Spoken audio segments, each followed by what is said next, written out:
Hello guys, welcome to my YouTube channel. তো আপনারা সবাই কেমন আছেন? আশা করি সকলেই ভালো আছেন। তো বন্ধুরা, আজকে আমি দুটি বিষয় নিয়ে কথা বলবো। হোমস্টার কম্বাটে যে কার্ড একটা 25 লেভেল করতে হবে কি না, 2 নম্বর কথা 25 লেভেল কিভাবে করবেন এবং কার্ডটা কিভাবে আনলক করবেন। তো চলো বন্ধুরা, বেশি দেরি না করে ভিডিওটা স্টার্ট করা যাক। প্রথমে উপরে ক্লিক করবেন। উপরে ক্লিক করার পরে এখানে সি অল যে অপশানটা আছে ওখানে ক্লিক করে দিবেন। ক্লিক করার পরে দেখতে পাবেন এরকম ইন্টারফেস চলে আসবে বন্ধুরা। দেখতেই পাবেন বন্ধুরা, ওখানে আপগ্রেড কার্ড টু লেভেল 25 লেখা আছে। এখন কথা হচ্ছে ওখানে একটা কার্ড যে কোনো 25 লেভেল করতে হবে কিনা বন্ধুরা। তো দেখতে পাচ্ছেন এখানে লেখা আছে upgrade cards to level 25 one cards. তো বন্ধুরা, কেউ বলছে আবার এই কার্ডটা অন করলে নাকি 5,000 টাকা দেবে একটা কার্ডে। তো বন্ধুরা, এরকম কোনো কিছুই না, এটা সব মিথ্যা কথা।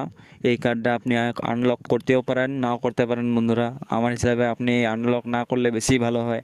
কেন, আনলক যদি আপনি করতে যান তাহলে ওখানে কিন্তু 2 বিলিয়নের বেশিও কয়েন লাগতে পারে। আর বন্ধুরা, আপনি যদি ওই কার্ডটা আনলক করতে চান তাহলে নিচে মাইনে ক্লিক করেন। মাইনে ক্লিক করার পর এখানে দেখবেন বন্ধুরা, আপনারা যে কোনো কার্ড একটা 25 লেভেল করতে পারেন।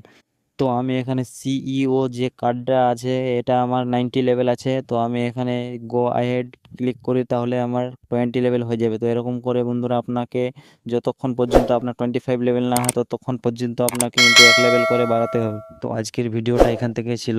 যদি ভিডিওটা ভালো লাগে তাহলে একটা লাইক, একটা সাবস্ক্রাইব এবং একটা শেয়ার করবেন। দেখা হচ্ছে পরবর্তী ভিডিওতে। আসসালামু আলাইকুম।